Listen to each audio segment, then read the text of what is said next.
पहला अफसाना है मंजिले बेनिशा। आज शाम से ही काली घटाएं घिर आई थी और रात होते होते मज़ीद गहरी होती गई थी। फिर बिजली भी चमकने लगी थी और बादल शायद पहले बरसने के लिए एक दूसरे से टकराने लगे थे। उनकी जोर आवर टकराव से जो आवाज़ होती वो इतनी शदीद गड़गड़ाहट पैदा कर रही थी कि कमज़ोर दिल इंसान की तो हरकत कल्ब ही रुक जाए।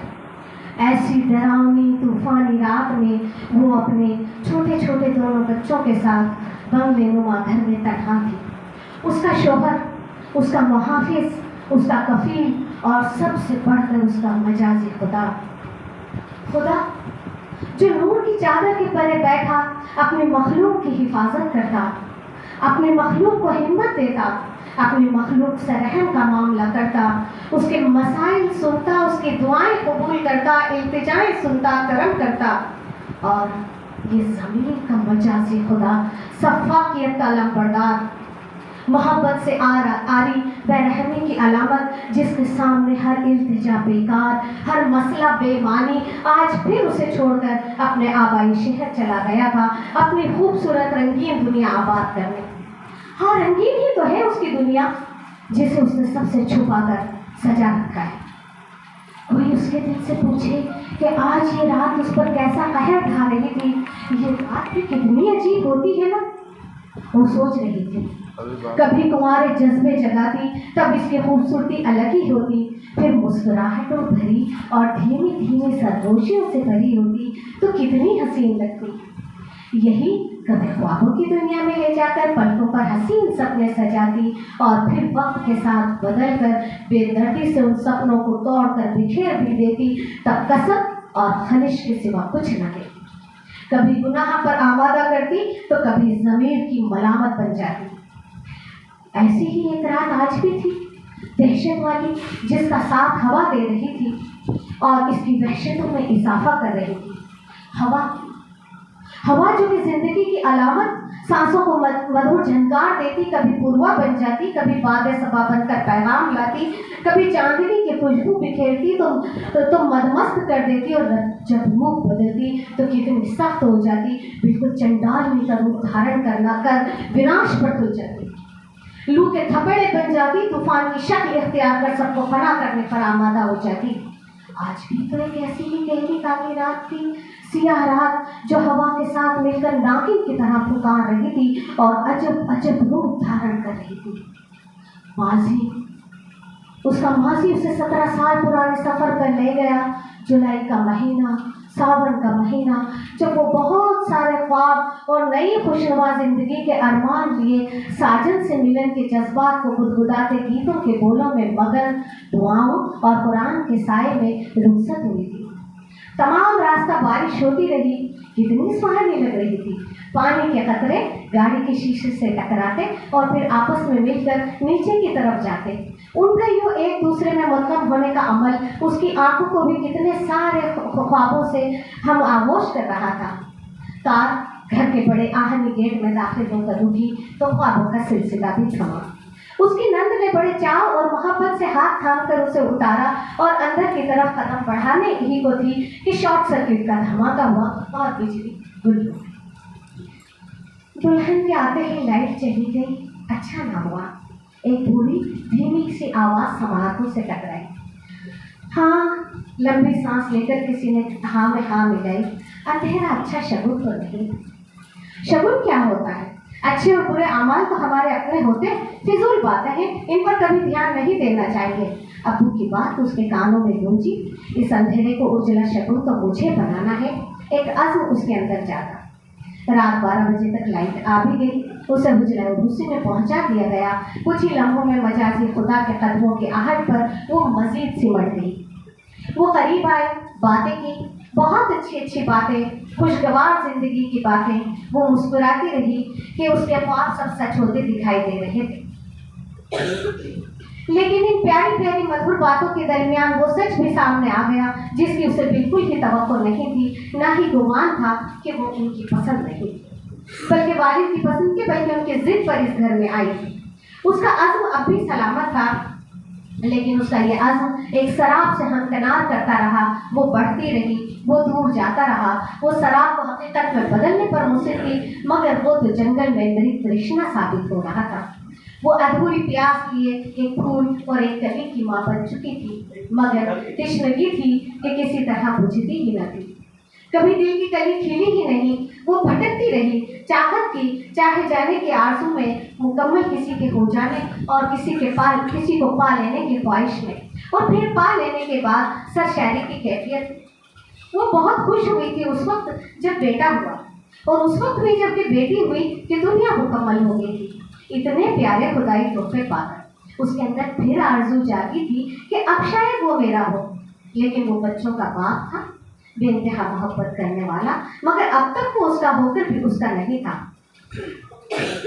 रात गुजरती जा रही थी, हवाएं अपना रुख बदल रही थी। हवा का एक तेज झोंका आया जिसने खिड़की के पट खोल दिए, पर्दे हिलने लगे। इसी स्ना में बिजली भी चली गई।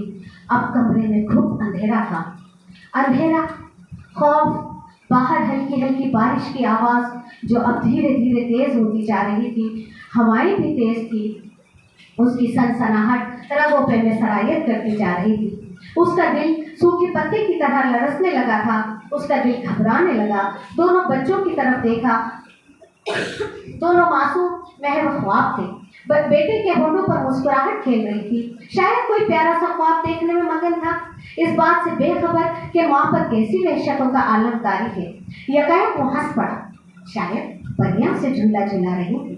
दादी कहा करती थी कि जब बच्चे नींद में हंसते हैं तो परियां और फरिश्ते उन्हें झूला झुलाते हैं, बागों की सैर कराते हैं। वो डर से सिमटने लगी। बेटी ने करवट ली और बाजू उसकी गर्दन में हमाइल कर दिए। उसकी प्यारी बेटी, उसकी जान, उसके छोटे छोटे नाजुक हाथों का लम्स उसकी रूह तक कितना कोमल एहसास जगाता था। बेटी उसकी बाएं जानिब थी। या अल्लाह, ये क्या हो रहा है? बेटी मेरी बाएं जानिब क्यों है? वो फिर लरसने लगी किसी अनहोनी के खौफ से।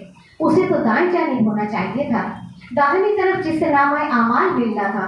क्या उसका नामाए आमाल बाएं हाथ में? अजब से वसवसों ने उसे घेर रखा था। उसके दाएं जानिब उसका बेटा आरिश था। बेटा, मर्द की कितने रूप। जैसे जैसे जिंदगी उसके करीब से गुजरती रही, तजर्बे होशियार करते रहे और एक के बाद एक मर्दनुमा सारे रिश्ते अपना असल उसके सामने जाहिर करते रहे। बाप, बेटा, भाई, शोहर और अब बेटा।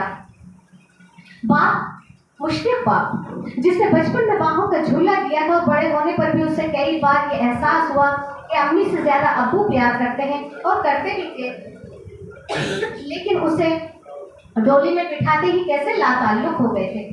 वो हैरान थी। जब उसने उन्हें अपनी दास्तान गम सुनाई तो दिल को उम्मीद ही जागी थी कि वो हमेशा की तरह आज भी अपनी बेटी को बचाने की कोशिश करेंगे, जैसे कि हमेशा जब भी उससे कोई गलती होती और अम्मी नाराज होने लगती तब उसे अम्मी की डांट से बचा लिया करते थे और वो उनके पास आकर महफूज हो जाया करती थी। और अब तो उससे कोई गलती भी नहीं, सरजद नहीं हुई थी। उसने अब्बू की तरफ बड़ी पुरुम्मीद नजरों से देखा था और पूछा था, अब्बू अब क्या करूं? उसे यकीन था कि हमेशा की तरह अब्बू उसी के हक में फैसला देंगे, मगर उनका सफाक सा जवाब उसकी समाअतों से गुजरकर दिल को पारा पारा कर गया।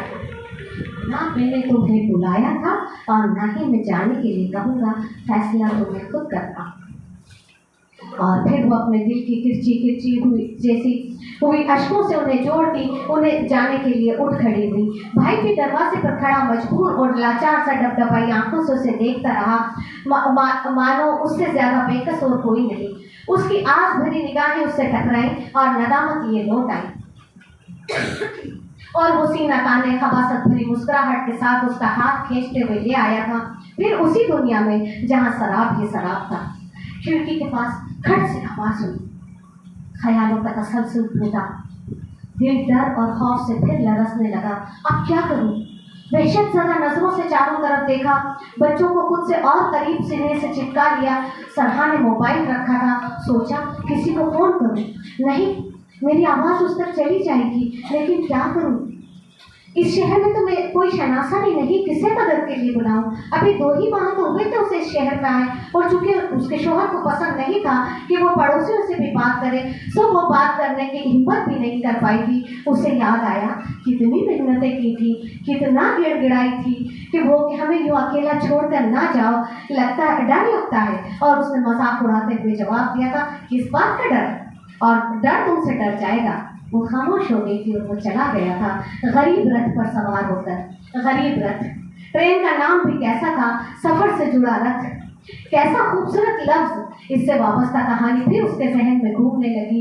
महाभारत जंग का मंजर, 5 पांडव कौरवों से जंग कर रहे थे, भीम अपनी गदा उठाए वध पर वध किए जा रहे थे, अर्जुन रथ पर सवार और सारथी कृष्ण। अर्जुन के दिल में इंतकाम की आग है, पांचाली के चीर हरण की। कृष्ण पांचाली के भी रखवाले थे और आज अर्जुन के भी सारथी बने हुए थे।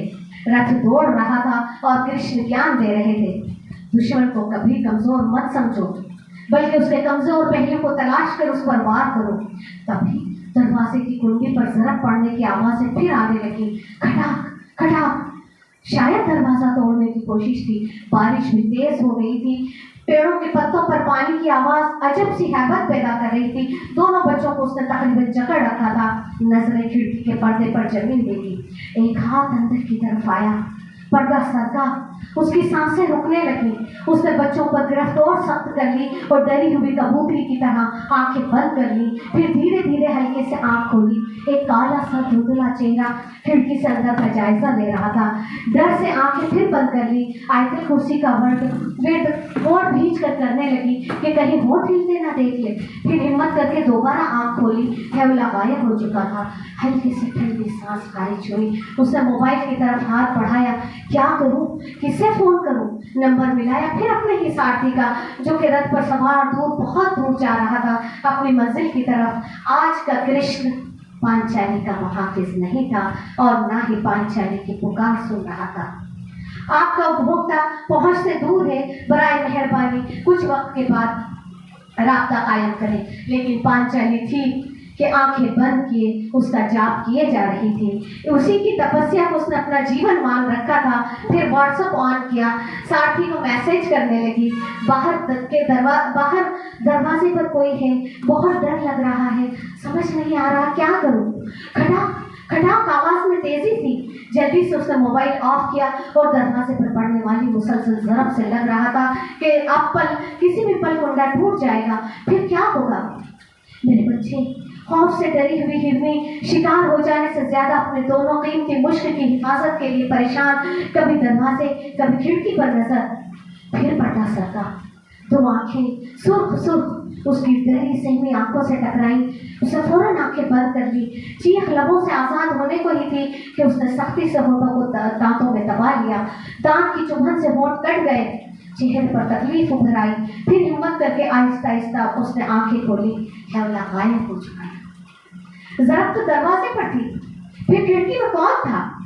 उसने सोचा, जो उसका दिल दहलाए जा रहा था। हेवला जब भी नजर आता, जरब की आवाज कम होने लगती और कम होते होते बंद हो जाती।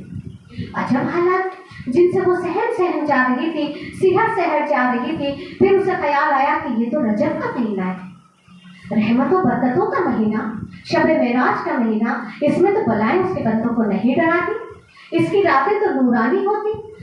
ये तो हबीब और महबूब के मिलन का महीना। धम की आवाज ने उसका तसल्सल तोड़ा। हेवला कमरे में आ चुका था और आगे बढ़ रहा था। या अल्लाह, ये मेरी तरफ क्यों बढ़ रहा है? अब तो करीब ही आता जा रहा। मेरे बच्चे, वो बिल्कुल उसके करीब था और खौफ से उसने आंखें मीच ली। लम्हे उस पर सदियां बनकर बीतने लगे। न जाने कितनी देर वो साबित पड़ी रही। तभी बंद आंखों में एक रोशनी का झनाका सा हुआ। उसने आंखें खोल दी। हेवला था, न सरब की आवाज था, तो सिर्फ एक इदराक जिसने उसके शऊर को जगा दिया था। उसकी जात का, उस रात का जो नूर से भरी थी, उसे सैराब कर चुकी थी। वो आज़ाद हो चुकी थी हिसार से, उस डर के हिसार से। और सदा आ रही थी उसके अंदर से कि मिलन की रात में डर के साथ, खौफ के साथ वो उठी और सर बसुजूद होगी। तभी साथी को किए गए व्हाट्सएप मैसेजेस का जवाब मौसूल हुआ। Okay, 10 is 2 hours late। बहुत शुक्रिया।